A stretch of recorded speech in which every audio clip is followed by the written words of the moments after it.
네, 오늘 사사기 본문을 같이 살펴보기를 소망합니다. 오늘 본문을 가만히 보면은 이스라엘 백성들의 회개하는 그 장면을 이렇게 보여주고 있습니다. 오늘 이 이스라엘 백성들의 회개하는 이 장면을 살펴보면서 우리가 회개에 대해서 한번 생각해 보는 시간이 되었으면 좋겠습니다. 질문이 하나 있습니다. 회개해야 한다. 회개하십시오. 세례 요한이 외쳤습니다. 그렇게 이제 누가 와서 이제 회개하세요. 이렇게 하시면은 마음이 어떠실 것 같으세요?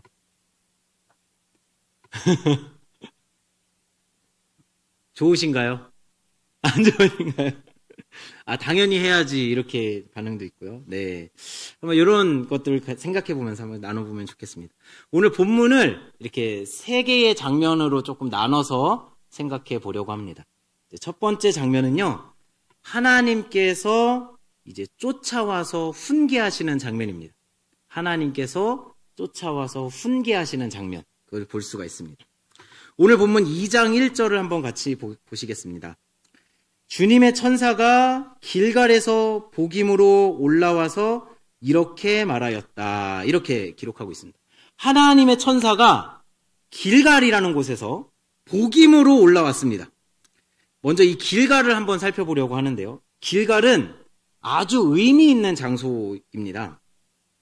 이스라엘 백성들이 요단강을 이제 건너서 가나안 땅으로 이제 들어왔을 때 처음 밟은 땅이 길갈이었어요. 그 길갈에 어떤 일이 있었냐면은 요단강을 건널 때에 그 강 밑에 있던 돌들을 12개를 이렇게 꺼내옵니다. 그리고 하나님이 이 요단강을 마른 땅으로 건너게 하셨다는 증거로 12돌 돌 무더기를 길갈에다가 이렇게 세웠던 그곳입니다. 그런 장소입니다. 또 하나의 사건이 있었습니다. 여호수아 5장 2절 한번 보실까요? 같이 한번 읽겠습니다. 시작. 그때 주님께서 여호수아에게 말씀하셨다. 너는 돌칼을 만들어 이스라엘 자손에게 다시 할례를 베풀어라. 이렇게 길갈에서는 할례가 베풀어진 장소였습니다. 이 12돌과 할례를 베풀면서 지어졌던 이름이 길갈입니다. 그러니까 원래는 땅 이름이 따로 없었는데 그 사건이 있음으로 인해서 길갈이라는 이름을 붙였습니다. 길갈이라는 그 땅의 의미는 뭘까요? 여호수아 5장 9절에 나옵니다. 여호수아 5장 9절 같이 한번 읽어보겠습니다. 시작. 주님께서 여호수아에게 말씀하셨다. 너희가 이집트에서 받은 수치를 오늘 내가 없애버렸다. 그리하여 그곳 이름을 오늘까지 길갈이라고 한다. 네, 수치를 날려버리다. 수치를 굴려보내다. 저 멀리 날려버리다. 이런 의미를 가지고 있습니다. 길갈! 좀 느낌 비슷하지 않습니까? 갈! 이렇게. 가라고 이렇게 하는 느낌. 저희 무협지에 보면은 갈! 이렇게 하면서 막 무공 쓰고 그러지 않습니까? 막 이렇게 날려보낼 때. 그런 것처럼 이집트에서 있었던 모든 수치를 날려버렸던 그곳이 바로 길갈입니다. 그러니까 그곳에서 할례를 베풀어 주시면서 너희는 진짜 내 백성이야 라고 직인을 찍으시고 이집트에 있었던 생활, 그들이 당하였던 노예로서의 수치, 그곳에서 있었던 우상숭배의 문화, 그런 것으로부터 이제는 완전히 벗어나 새로운 정체성, 하나님 나라의 백성으로서의 정체성이 부여됐던 장소가 바로 길갈이었던 것이죠. 엄청난 은혜의 장소입니다. 가나안 땅을 정복할 때도 거의 모든 시작점이 이 길갈이었습니다. 길갈에서부터 전투가 시작되고 전투가 끝나면 다 길갈로 돌아왔습니다. 이 은혜의 장소가 베이스 캠프가 됐던 것이죠. 그리고 또 하나의 사건이 이 길갈에서 있었는데요. 하나님의 군대 장관이 여호수아에게 찾아옵니다. 여호수아가 이제 길갈에 진치고 있다가 여리고성이 좀 어떨까 하고 밤에 이렇게 찾아가서 봅니다. 그때 갑자기 한 장군이 탁 나타나는 거예요. 깜짝 놀라서 넌 누구냐? 그랬더니 이곳은 거룩한 곳이니 너의 신을 벗어라 하면서 이 하나님의 천사와 여호수아가 만나는 장면이 있습니다. 그곳도 바로 이 길갈인 것이죠. 하나님이 이스라엘 편에 서 있다. 이렇게 표현되는 곳입니다. 여호수아 10장 15절에 가면은 전투를 하고 어디로 다시 돌아왔다? 군대가 길갈에 있는 진으로 돌아왔다. 여호수아 10장 43절 또 사람들과 더불어 길갈에 있는 진으로 돌아왔다. 여호수아 14장 6절 당신은, 유다 자손이, 비춰주십시오. 유다 자손이 길갈에 있는 여호수아에게 다가왔을 때, 길갈에서 여호수아가 진치고 있는 것을 보여줍니다. 그러니까 여기가 모든 이 여호수아서의 전쟁의 출발점이고 시작점이고 가장 중요한 베이스 캠퍼였고 이런 곳이었습니다. 하나님이 함께 하시는 그 장소. 그 길갈이라는 그 장소에서 복임으로 하나님의 사자가 찾아온 것입니다. 그리고 하나님의 사자가 말합니다. 어떻게 말하죠? 사사기 2장 1절입니다. 같이 한번 그 말하는 장면만 보도록 하겠습니다. 같이 읽겠습니다. 시작. 나는 너희를 이집트에서 이끌어내었고 또 너희 조상에게 맹세한 이 땅으로 너희를 돌아오게 하였다. 내가 너희에게 말하기를 나는 너희와 맺은 언약을 영원히 깨뜨리지 않을 것이니 너희는 이 땅의 주민과 언약을 맺지 말고 그들의 단을 헐어야 한다 하였다. 그러나 너희는 나의 말에 순종하지 않았다. 너희가 어찌하여 이런 일을 하였느냐. 지금 길갈에서 복임으로 왔는데 좋은 소식을 가지고 온 게 아니라 완전히 책망하러 온 겁니다. 너네 어떻게 이럴 수가 있느냐. 내가 너희를 이집트 땅에서 끌어냈고 조상들에게 맹세한 이 땅까지 주기로 했고 들어오게도 하였고 같이 싸워줬고 그렇게 너희들에게 명령하였고 했는데 너희들은 어떻게 나의 말에 순종하지도 않고 어떻게 이렇게 얘네들하고 합쳐가지고 지금 뭐 하는 짓이냐. 이렇게 이제 말을 하고 있는 것이죠. 제가 이 본문을 읽는데요. 저의 옛날 과거가 생각났습니다. 제가 정말 다니기 싫어했던 피아노 학원이 있었습니다.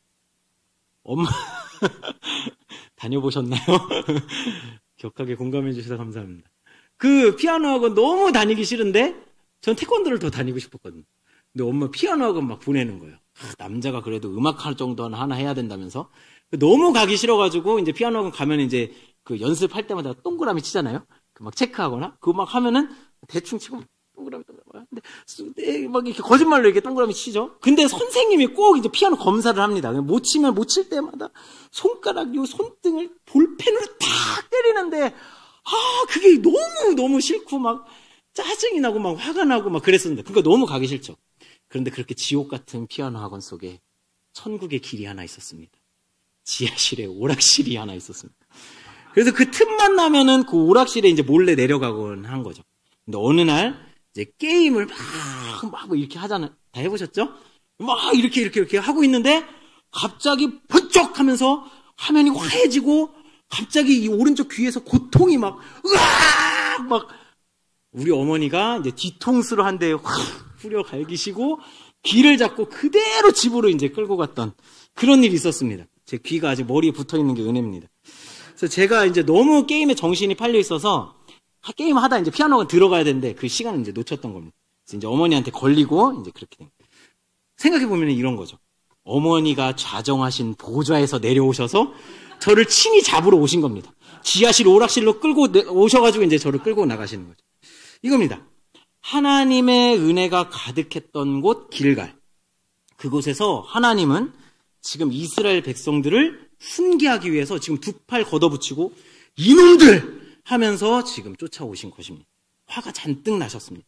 네 이놈들! 내가 지금 이집트 땅에서 너네를 꺼내오고 홍해도 가르고 광야에서 먹을 것도 주고 지금까지 살려서 땅 주겠노라고 영원히 약속하고 여기까지 데려왔는데 너네들 지금 뭐하고 있는 거냐? 너 여기서 뭐하고 있니? 왜 그들을 쫓아내지 않고 아직도 여기에 머물고 있느냐? 이렇게 이제 하나님께서 오셔서 훈계를 하고 계시는 겁니다. 하나님께서는 이스라엘 백성들의 마음을 다 아셨습니다. 이스라엘 백성들의 마음은 이미 가나안 사람들과 그 타협점을 찾고 있었습니다. 지난번 설교에서 말씀드렸던 것처럼 이스라엘 백성들이 실력이 없어서 몰아내지 못한 게 아닙니다. 그들이 철병거가 있어서 몰아내지 못한 게 아니라 그들을 오히려 부역군으로 삼고 그들이 이 실력이 있었음에도 불구하고 오히려 편한 길을 찾았던 것. 그것이 하나님 보시기에 악했다고 그렇게 했습니다. 자기가 이루어야 할 사명 대신에 편안함을 쫓았던 겁니다. 그들이 철병거 이런 것 때문에 못 쫓아낸 게 아니라 마음이 틀어져 버리고 마음이 변해버린 것이죠. 편안함을 쫓고자 하는 그 마음, 사명을 던져버린 그 상태, 그것을 하나님이 이제 책망하시고 있는 것입니다. 저도 편안함을 많이 쫓고 싶어 하는 것 같습니다. 사실 고백하면요. 고백을 많이 하는 것 같습니다. 저희 미래로 소풍이 있었습니다. 그래서 소풍을 이제 계획하고 가보자라는 이야기가 이제 조금씩 나올 그 타이밍이었습니다. 근데 제가 아이디어를 내기가 싫은 거예요. 이게 분명히 일거리로 떨어질 것이 눈에 뻔한데, 이거 실행이 되면 안 되는데, 이미 청소년, 이것도 이거 저것도 설교, 실행되면 또 일해야 돼. 목사님 죄송합니다. 제 마음이 이미 아이디어가 나오기 시작하면서부터, 이거 부담이다. 이거 안 된다. 이 마음이 벌써 뒤로 이렇게 물러서는 겁니다. 이렇게. 일단 회개하고, 그래서 소풍 잘했죠? 잘했습니다. 아멘! 할렐루야! 열심히 했습니다. 그래서 잘했습니다. 마음 얼른 돌이켜야죠. 네. 그래, 지금은 또 평생 준비 중입니다. 열심히 해야죠. 할렐루야! 우리 성도님들 많이 도와주실 거죠? 네, 지금 그 식당 봉사 자리가 많이 남았습니다. 그리고 안내도 해주셔야 되고요. 그 목장 이렇게 재워주시고, 천사들 재워주시고 할 목장도 좀 필요합니다. 많이 이렇게 기도해 주시고, 편안함보다는 사명을 쫓아서 해주셨으면 좋겠습니다. 저도 이제 마음에 편안함을 항상 쫓고 싶은 마음들이 저도 모르게 이렇게 나타나는 거죠. 하나님께서 제 썩은 마음을 꼬집꼬집 이렇게 꽂아내시는 겁니다. 유능한 의사이신 하나님께서 제 마음을 꼬집어내듯이, 저희 어머니가 오락실에서 저를 찾아내서 끄집어내듯이 오늘 이스라엘 백성들의 이 마음을 끄집어내시고 은혜가 머물던 자리를 팍 차고 나오셔서 그들을 찾아내고 계시는 것입니다. 하나님께서는 항상 우리를 이렇게 지적하십니다. 이러면은 회개가 즐거우세요? 제가 오늘 제목을 회개를 사랑할 수 있는가 이렇게 지었습니다. 회개의 거리가 나오면은 회개를 사랑하실 수 있으신가요? 불편합니다, 사실은. 하나님께 가까이 가면 갈수록 불편한 게 있어요. 죄가 더 분명하고 선명하게 드러납니다. 내가 하기 싫고 순종하기 싫은 영역들이 막 드러나요. 억지로 그거를 그걸 계속 생각나게 하시고, 끄집어내고, 하여튼, 설교 때마다 희한하게 그거랑 맞아 떨어지는 영역이 있고, 그런 식으로 꼬집꼬집 하십니다. 불편해요. 마치 불빛에 가까이 가면, 내 얼굴에 언제 잡티가 이렇게 많았지? 이렇게 드러나는 것처럼 드러납니다, 하나씩. 회개를 사랑할 수 있는가?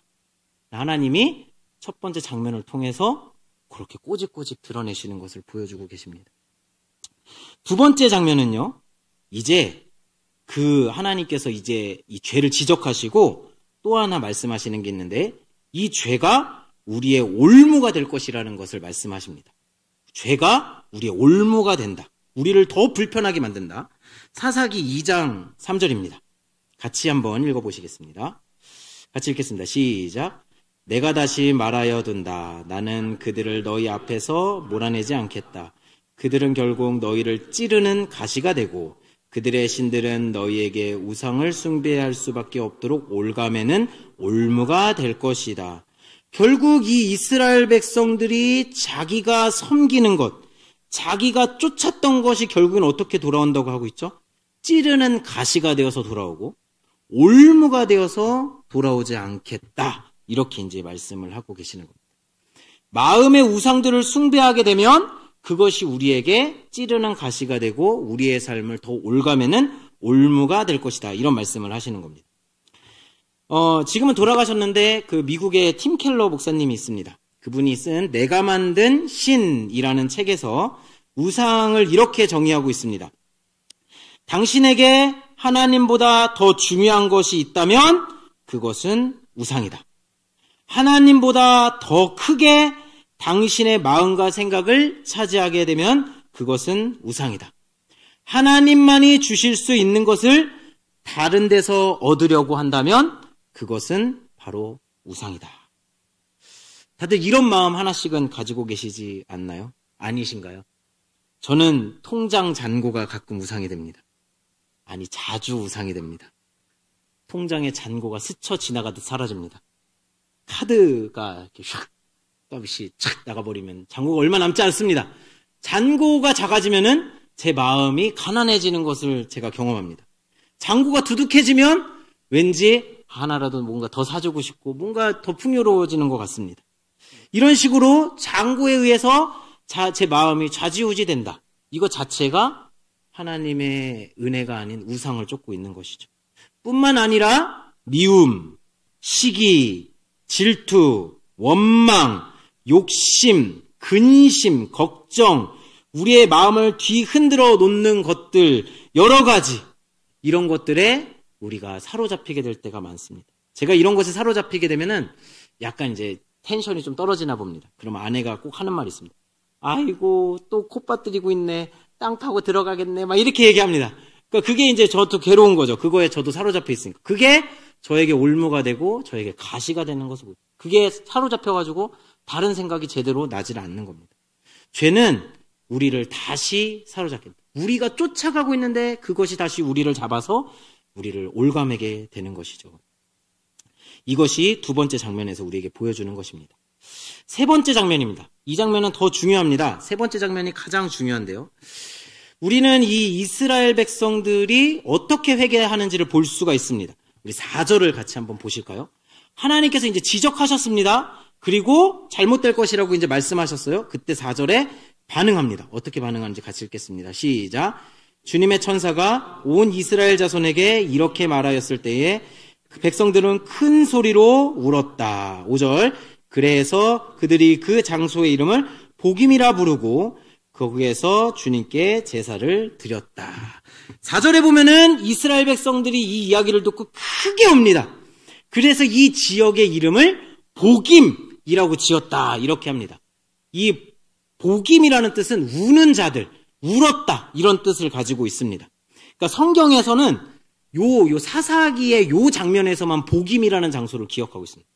특별한 장소죠. 울었던 장소입니다. 길갈 해가지고 수치를 멀리 던져버렸던 은혜의 장소에서 지금 시선이 어디로 옮겨진 거죠? 복임이라고 하는 울고 통회하고 하는 그 회개의 장소로 지금 시선이 옮겨지고 있는 것입니다. 울고불고 회개가 일어났습니다. 저희도 회개할 때 그렇게 되잖아요. 그리고 5절에 보면 주님께 제사도 막 드립니다. 와, 너무 진짜 이 통쾌한 회개의 장면인 것 같이 보였습니다. 그런데 뭔가 이상한 겁니다. 혹시 이상한 거 아시겠나요? 이상한 거. 뒷이야기가 없습니다. 제가 아는 또 우리의 상식선에서 회개라고 하면은 어떻게 하는 거죠? 180도 우리의 삶을 돌려서 우리가 잘못했던 것들을 보정하고 수정하고 그 일들을 고쳐가는 거, 요것까지가 회개라고 이제 우리가 알고 있습니다. 그렇다면 요렇게 만약에 울고 불고 회개하고 주님께 제사도 드리고 했다면 뒤에 뭔가 액션이 더 있었어야 되는 거 아닌가요? 우상을 가서 쳐부수고 가나안 백성들하고 타협했던 것들을 쫓아내고 움직이고 변화가 있어야 하고 뭔가 내 마음에 불편한 것들을 다 주님 앞에 다 드러내고 회개하고 정말 우리 삶의 변화가 있어야 되는데 뒷이야기가 보이지가 않는 겁니다. 이 뒷이야기는 여호수아가 죽은 이야기로 연결됩니다. 이 부분은 이제 다음 시간에 한번 같이 다루겠습니다. 회개가 일어났다고 보여지는데 행동이 보여지지 않는 거죠. 그렇다면 이 이스라엘 백성들은 왜 울었던 걸까요? 이 울음의 의미는 무엇일까요? 제 생각에는 이렇습니다. 이스라엘 백성들은 당장 있는 이 저주의 말이 무서웠던 것 같습니다. 야단 맞고 혼나고 하나님 막 길갈에서 막 손 걷어붙이고 나 하고 찾아왔으니까 그래서 막 저주합니다. 너 죄가 너 가시가 될 거고 올무가 될 거고 너 고통스러워질 거야. 이렇게 얘기하니까 이게 막 두려웠던 것이 아닐까. 이 상황만을 피하고 싶었던 그런 마음. 진짜 내가 잘못하고 있다라는 것을 정말 마음속 깊이 통회하고 인정하고 동의하고 정말 내 마음이 움직여서 행동해지는 것이 아니라 당장이 무서운 것만 살짝 피하고 싶은 그런 마음으로 회개하고 있는 것이 아니었을까 이런 생각이 들어요. 제가 이제 오락실에 간 거 말고도 엄마 아빠한테는 많이 얻어맞았습니다. 생각해 보면요, 이제 돌아봅니다. 저를 이제 돌아보는데 그 맞긴 맞았는데 내가 뭘 그렇게 잘못해서 얻어맞았지? 무슨 사건이 있었던 건지 기억이 안 나는 겁니다. 왜 맞았지? 제 매 맞은 것만 기억나요. 억울하죠. 맞은 사람은 억울합니다. 억울해요. 내가, 왜 그러지? 그래서 어느 날 엄마한테 가가지고, 엄마, 그때 기억나요? 나 그렇게 때린 거? 아빠 쇠몽둥이 쇠창살, 죄송합니다. 한번 크게 혼난 적 있는데, 그거 기억나요? 그랬더니, 뭐래시는 줄 아세요? 야, 내가 때렸었냐? 이게 맞은 사람 너무 억울해요. 억울해. 진짜. 이런 겁니다. 이게요, 참 신기하죠. 우리가 잘못했다고 회개하고 막 할 때, 애들을 혼낼 때 보면은, 하진이, 하연이 혼낼 때, 너네 일로 와, 오늘 따라와. 저희는, 요 때리는 게 효과적이지 않다라는 걸 알기 때문에 매를 때리지 않습니다. 하진이 7살 때 매를 부러뜨려 버렸어요. 하진이 앞에서. 안 때리는데. 이 얘기는 나중에 한번 더 하면 좋겠습니다. 근데 하진이, 하윤이 이제 야단을 칠 때가 있습니다. 너네 일로 따라와! 이렇게 하면 이제 평소에 잘 안 내다가 이제 탁 잘못하면 불러냅니다. 그러면 애들이 벌써 뭔가 심상치 않다 느끼고 동공이 막 흔들리면서 이제 발발발 떨면서 일단 울어야 될 것 같은가 봐요. 막 하윤이는 벌써 이렇게 막 눈물이 뚜두두두 막 떨어지고 있어. 막 웁니다. 그래서 너네 뭐 잘못했어? 그렇게 하면은 뭐라고 막 얘기해요. 근데 사실은 그게 아니야. 그러니까 자기 생각에 막 그냥 이거 잘못한 것 같고 막 저거 잘못한 것 같고 막 그렇게 한 거를 막 얘기합니다. 그래서 이제 정확하게 이제 알려주고 합니다. 지금 이스라엘 백성들의 회개가 마치 이런 것 같은 것은 아닙니다. 막 당장의 어떤 두려움, 당장의 하나님의 노하심 이것에 반응하고 있는 것이지 내가 정말 뭘 잘못한 거지? 내가 정말 이게 마음에 동의가 되는 이렇게 해서 회개가 되는 것이 아닌 것 같다라는 생각이 드는 거예요. 왜 그러냐면 이 문제가요. 사사기 내내 일어납니다. 죄 짓고 하나님 와서 너희놈 벌 받아라 가서 혼나고 그럼 이스라엘 백성들이 다시 하나님 도와주세요 하면 하나님이 또 구해주시고 또 그러면 또 죄 짓고 또 회개하고 또 하고 고통받고 이게 사사기 내내 반복된다는 걸 아시잖아요. 와, 저희 아이들 이야기가 자주 나와서 문제인데 얘네들이 그렇게 혼나잖아요. 변할 거야? 안 변합니다. 이 인간들. 죄송합니다. 우리 하진이 하윤이가 항상 저희 수요 예배 때 설교 듣더라고요. 미안해요, 인간들아. 근데 얘네들이 항상 이렇게 합니다. 근데 얘네들이 이제 야단을 맞고 하면은 변하는. 얘네들이 자주 혼나는 게 뭐냐면은 서로 이제 하진이가 이제 약을 올립니다. 하윤이를. 그럼 하윤이가 막 대들고 그럼 어디 하고 싸우고 막 이렇게 이제 서로 막 이렇게 하는 거예요. 그 야단치고 또 하고 또 울고 회개하고 잘못했어. 다음부터 안 할게요. 그리고 또 해. 그 아내가 이게 질리는 거예요. 아니 질려가지고 여보 이거 언제까지 해야 돼? 제가 그랬어요. 여보 1000번은 더 해야 돼. 근데 이스라엘 백성들이 그러죠. 우리 이거 똑같지 않습니까? 이스라엘 백성들도 사사기 내내 변하지 않고 또 죄 짓고 또 회개하고 또 죄 짓고 또 회개하고 또 구원받고 고통받고. 우리는 변합니까? 우리는 잘 변하나요? 회개한다고 우리도 울고 기도하고 주님 도와주세요 외치고 이번 한 번만 살려주시면 제가 주님 온전히 따르겠습니다. 몇 번을 외치고 살면서 그렇게 하나님 주님 처음 만났을 때 막 급변하게 뜨거워져서 삶의 목표가 바뀌고 방향도 바뀌고 너무 좋았죠. 그러나 삶을 살다 보면 가치관, 생각, 습관, 말투, 나의 행동 패턴, 태도 삶의 구석구석 영역을 다 뜯어보면 돌아서면 똑같고 또 돌아서면 똑같고 안 바뀌고 미워할 때 되면 또 미워하고 화낼 때 되면 또 화내고 여전히 안 되고 순간순간 악한 생각이 계속 들고 회개합니다. 주님 하지만 또 똑같고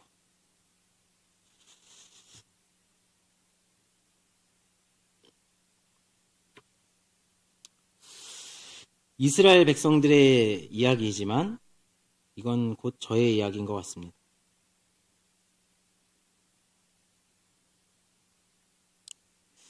잘 변하지 않는 저 자신, 실수하고 또 회개하고 계속 하다 보면은 또 어느 순간에 이런 순간도 옵니다. 그 죄가요 무뎌져요. 그래서 죄가 죄 같지도 않게 여겨질 때도 있습니다. 이런 거짓 회개. 그러니까 사사기에서 이 이스라엘 백성들이 하는 회개를 다 거짓 회개인 것처럼 우리가 표현합니다. 그래서 우리 고민하죠.